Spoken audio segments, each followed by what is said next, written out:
All right, guys, if you're back here with DeCecco, it is because you made it through the Great Depression, or at least got into it with Hoover's actions. And now we're going to look to see what Franklin Delano Roosevelt does, elected in 1932, all right?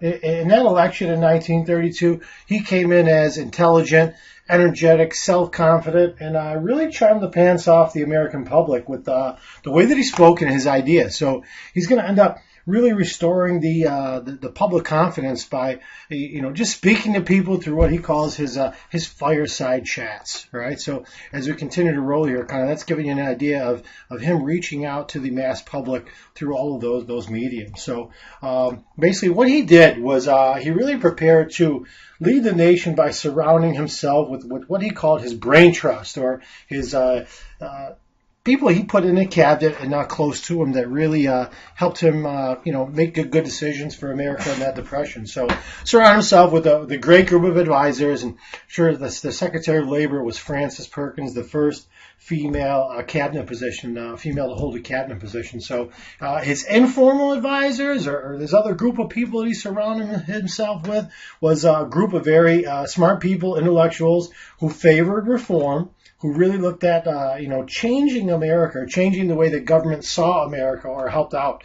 And famous social worker Harry Hopkins was kind of one of the people that he really leaned on to take America through. So he's surrounding himself with good people. Good to know, right? And of course, that is Frances Perkins, the first woman to hold a cabinet position. So the other person that you may want to be aware of in understanding Franklin Delano Roosevelt, and that is his wife, Eleanor Roosevelt. She was just a very good person, had a good heart, was a humanitarian, and she became FDR's eyes and ears as he became more stricken with polio and couldn't move as much. So she helped mold public policy by intervention with her husband. They talked very often. Syndicated newspaper column that she reached out to the American public, and she was very mobile in terms of Franklin Delano Roosevelt's presidency. Some people kind of view her as the real first lady who kind of got out there into the general public. So traveled around speaking around the nation, and really her face is going to be out there during that Great Depression. So Eleanor Roosevelt was someone that he really leaned on. All right. So as we get into the nuts and bolts here, FDR's program is known as the New Deal. All right.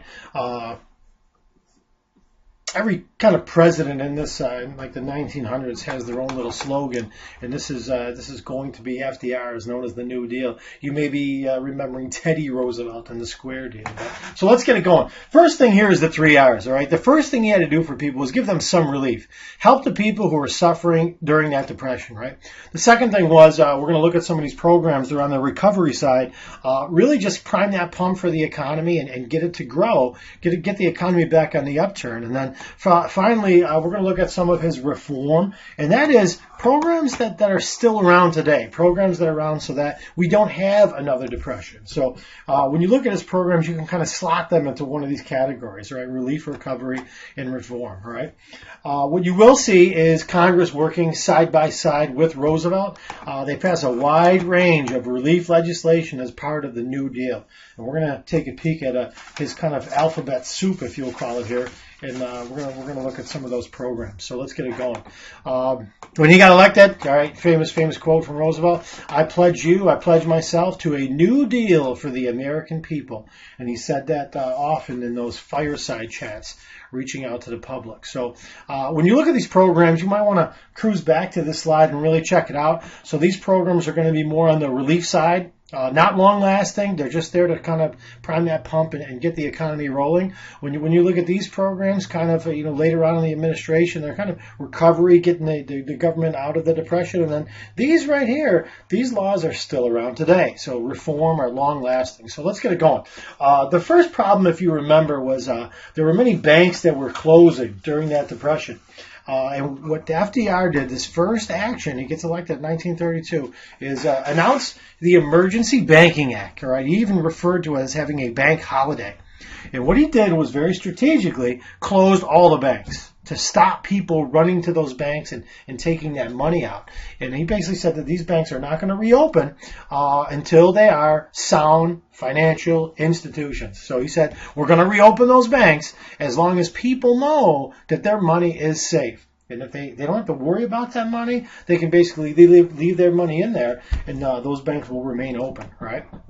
And finally, every one of these banks that did reopen are going to be members of what's known as the FDIC, Federal Depositors Insurance Corporation. And basically what that is what he's saying is the federal government is going to insure your deposits in a privately owned bank. And why is the federal government going to do that? Because they are going to keep an eye on that bank to make sure that bank is doing things that they are supposed to be doing, and that bank will not be in any financial troubles, and that the bank won't close, because the federal government does not want that bank to close. Why? Because they're going to pay your deposit. They're going to make sure that your money's safe. So that's really the first big thing that he did. And if you go into your local bank, you'll probably see that sign, FDIC, right? So now people know that their deposits are going to be safe. Who's got the banks back? The United States government. And once again, who did that program? Franklin Delano Roosevelt. And you see this little cartoon here. What it did was restore Americans' confidence in the ability to leave their money inside those banks, right? Another one of his little programs was FARA. It's known as Federal Emergency Relief Act, right? And once again, going to be one of those relief programs. It's not around today, but it was right there. So what he did between 1933 and 1935, 2 years after he got elected, was distribute money to states and cities. Why? So states can use that money to provide relief. Relief for the homeless, relief for the unemployed, food if you need it. Just give people something, so they can kind of feel that the government's going to be able to handle this depression, right? So Federal Emergency Relief Administration gave money to states. States use that money to help out the needy, right? Soup kitchens, bread lines, helping out the homeless, whatever need be, right? PWA is another good one early on. It is a relief program. It is one of those programs to just kind of get people working, because if people are making money, they're spending money. So early on in Roosevelt's term here, 1933 to 39, it gave jobs through different construction projects, just putting people to work, right? Building bridges, housing, hospitals, schools, aircraft carriers, parks, whatever it is. Things that are going to be good for the public works administration, right? He moved government money into the economy, and he called it this priming that pump. Once again, if he creates jobs and people are working, production is going to go up, consumer spending is going to go up, and eventually we're going to climb out of the depression. So that's that kind of priming that pump, if you will. And once again, it's not going to be a program you'll see late in the depression, but early on, yeah, he felt he needed to do that, right? And of course, what do you got here, right? Bonneville Power Navigation Dam, 1936, along the Columbia River. This is part of the PWA projects. That's going to create a lot of jobs, and he put those people to work. All right. Another program that does kind of the same idea or the same thing is very early on. One of his first programs is the CCC, or the Civilian Conservation Corps. My grandfather is actually part of this too. 1933 to 42. What did it do? Put 2.5 million young men to work, 18 to 25 years old. He didn't want old men because they can't work as hard. He wanted to get young guys working. And what are those young guys doing? They're going to be making money. And what are they going to be doing with that money? They're going to be spending that money. So there were a lot of projects revolving around preserving natural resources, maybe deforestation, clearing out trees, planting trees, all kind of stuff like that. 8,000 young women also joined the CCC. So it provided 2.5 million young men jobs, 8,000 young women in the CCC. And when you look at those young guys, boy, they can work. They can work a full 8 hours for you. They can get a lot done. And what is FDR going to do? Pay them. What are they going to do? Spend that money. So the CCC, another great program that simply got people to work. That program is not around today. It's a relief program, right? Continuing on with the WPA. Don't get that confused with the PWA, but it's kind of along the same lines, all right?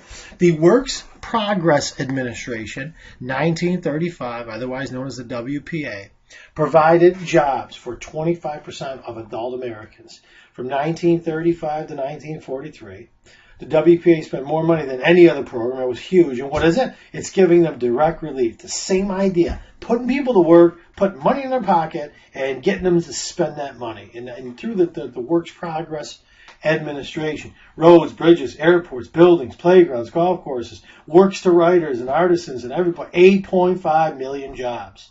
So when you look at FDR and dealing with that depression, he was willing to spend government money and put people to work. And once again, this is more of a relief program, not around today, but it created a lot of good buildings and things that the community would be using, and it put people to work. So don't forget that, all right? So there's that kind of the WPA. It just looks like building like work right there. Work done by the what? The WPA, right? Building some road somewhere, right? All right, this is more about what to do with businesses now. So the federal government and the National Industrial Recovery Act began to work with business owners, factories, to help those businesses recover. So what it really wanted to do was protect the workers who were in those businesses, as well as get those businesses afloat again. So it set codes for fair competition, and certainly like minimum wage laws, minimum prices, maximum work hours for people. It was not a popular program per se, but if you're going to pay people these minimum wages, well, prices for products are probably going to go up. Small businesses really couldn't compete with the larger ones, and unions were given the right to organize, so the workers are going to be well taken care of, because FDR wanted to take care of the common man. But later on in 1935, the NIRA is declared unconstitutional by the Supreme Court. And we'll deal with that battle later on. He's not so happy with the Supreme Court telling him that one of his companies or one of his New Deal programs is not good. It's not constitutional. To telling these businesses exactly what they can and can't do. Certain things you can, certain things you can, and the Supreme Court said no. So if you were in the Great Depression during this time and you saw this NRA poster, you would know that business was part of this program, and they operated under fair working and labor conditions. So the Blue Eagle was kind of a symbol that that company was a fair company to work for. All right, kind of a smaller program, but definitely part of it. Homeowners Loan Corporation. What happens during the Depression? People can't pay their mortgages, so they're going to lose their homes. So what does he do? He created some help for people who were homeowners, and really what he wanted to do was make sure that they could keep their homes. Maybe they missed a payment or two, maybe they weren't able to pay the full mortgage, but he said, we want these people to refinance, and we want them maybe to pay for their home for a longer period of time. We don't want to kick them out of their home. We want them to be in their home. So he created a way for people who were maybe short on cash and who maybe felt they were going to lose their home to keep it and just extend their mortgages so that they can maintain their livelihood in their home. So it's kind of a joke on that, right? Mortgage relief. Here's FDR saying, hey, we're gonna make sure we're gonna get rid of the monster here. We're gonna make sure that we can keep that home. All right. This guy says, this farmer saying, hey, I can't afford this. It's this big weight on my shoulders. And he's like, I got you. I'll pop that bubble for you, right? And then obviously it was the next one in line. The next one, FDR is going to help, right? So once again, that's the Homeowners Loan Corporation, right? This is the kicker. I don't know, you kind of want to remember this one. It kind of shows up on exam time. So if anybody remembers agricultural or farmers, one of the problems during the Depression that kind of led up to was overproduction. Farmers were simply producing too much. So what FDR does real quick, look at the year 1933. He's like, hey, if the problem is overproduction, the fix is easy. What we need to do is get these farmers to stop farming as much. So the goal of the AAA, Agricultural Adjustment Act, was to raise farmers' income. Let them make more money. The federal government actually began paying farmers to reduce the number of acres planted. So don't farm as much, and we're going to give you a bonus. We're going to actually pay you to not farm. The public was outraged at the destruction of crops and animals to keep production down, but what did the program do? If farmers are producing less, farm prices actually went up. They increased. So he fixes the problem with this beautiful program, and of course, who steps in? The Supreme Court in 1936 says you cannot tell people how much to farm, when to farm, what to farm. It sounds a little communist here. So what does the Supreme Court do? They say that this program is unconstitutional. Franklin Delano Roosevelt, you are not allowed to do that. So very, very swiftly, FDR is a pretty smart guy. He creates the Soil Conservation Act. And if you can't figure it out, the Soil Conservation Act basically says We want farmers to conserve soil, conserve resources. And what does that do? It gets them to farm less.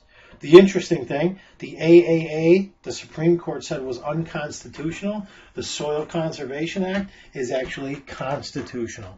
So both programs are designed to do the same thing. But what does he do? He makes sure that farmers were going to be producing less. Farm prices actually are going to go up. They will increase. So if you haven't figured it out yet, here we're farming and here we're not farming, right? We're going to save this soil. And it worked. Farm prices went up during that time. So FDR was really helping all aspects of life, young men, women, farmers, and he's kind of doing what the country needed. So we just have a few more programs here, and then you'll kind of be able to study all of them. So Federal Housing Administration, 1934, pretty simple. Created by the National Housing Act. What did it do? It insured bank mortgages, right? Set up 20 to 30-year mortgages at a very low percentage rate. 10% at that time was pretty low. 10% today you probably wouldn't go for. You want like 4 or 5%. But set up 20, 30-year mortgages, 10%. People are going to pay for their home for 30 years, but they're not going to get kicked out of that home. They're going to be able to stay in that home, and it'd be better if they're not kicked out. So that's good. The Second Agricultural Act. Farm prices in the late 30s began to dip a bit. So what does FDR do? He acts swiftly, right? He passes this in response to a drop in farm prices, and what they did, farmers were paid to store portions of their overproduced crops until prices go up. So we're talking grain and wheats and rye and things like that, right? American farmers did not regain prosperity until the 1940s. Why did the demand for food go up in the 1940s? You better be guessing correctly if you're thinking World War II. All right, so he continues to try things. Some are working, some are not. All right, the banking laws now. How are we going to fix our banking institutions? So the FDIC was already created, and now he did that right away. That is going to ensure your money, your deposited money, in different bank accounts. So he guaranteed individual bank deposits up to $5,000. Now, we're talking 1933, right? That number was increased to $100,000 in 2008 and increased even more to $250,000 per account in 2009. So what did it do? It gave Americans that confidence. If you have $200,000 in a bank account today and that bank goes out of business, the federal government is going to give you your money as long as that bank is involved with the FDIC. And most banks are. You may find some private banks out there today that are not, but I bet you if you walked into your bank tomorrow, you're going to see those letters somewhere in that bank. FDIC, Federal Depositors Insurance Corporation, right? Anybody remember the stock market? Because I believe that was another issue, right? Well, the stock market was not regulated, which led to its great crash of 1929. And what FDR and Congress work on is something that's still around today. So you're going to add this program into your reform pile, all right?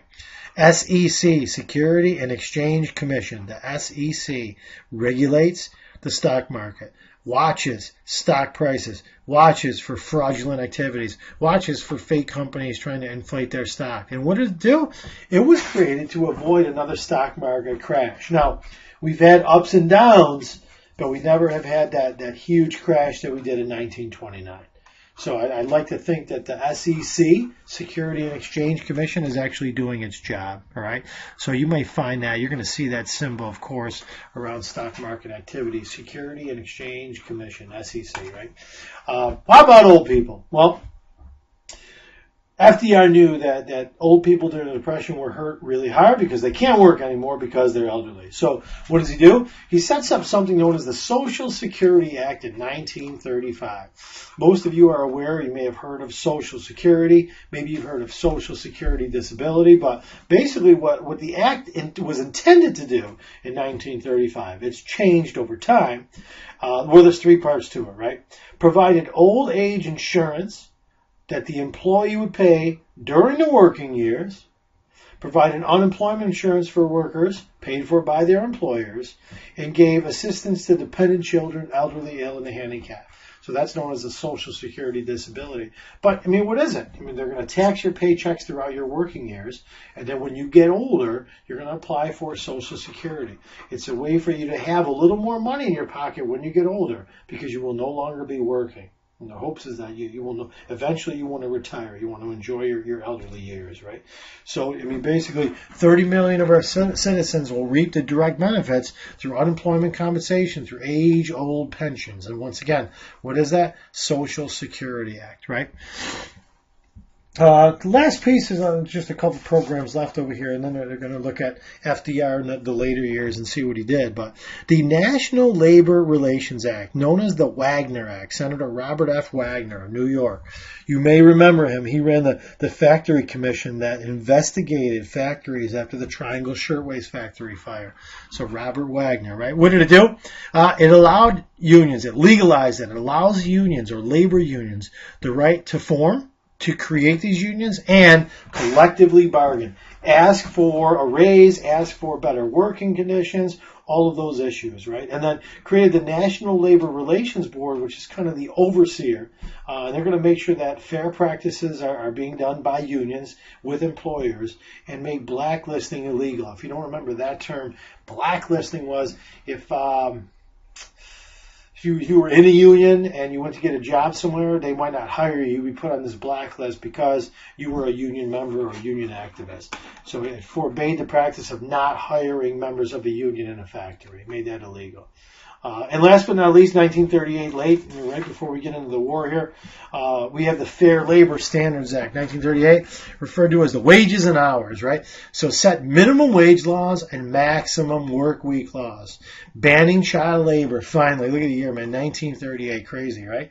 So labor laws are created, 44-hour work week, you got unemployment benefits, minimum wages, overtime pay, all kinds of stuff. So, a lot of programs, some benefiting the workers, some benefiting the businesses, some just putting people to work. So you really want to go back and look at some of these programs that FDR put in, and really make sure you know how they affected, how they helped out people during that depression. So test tips, I mean, there they are. There's your alphabet soup, right? So the 3 R's, FDIC, NIRA. Take a peek at that, and we'll see you next time. Good luck, guys. Keep studying.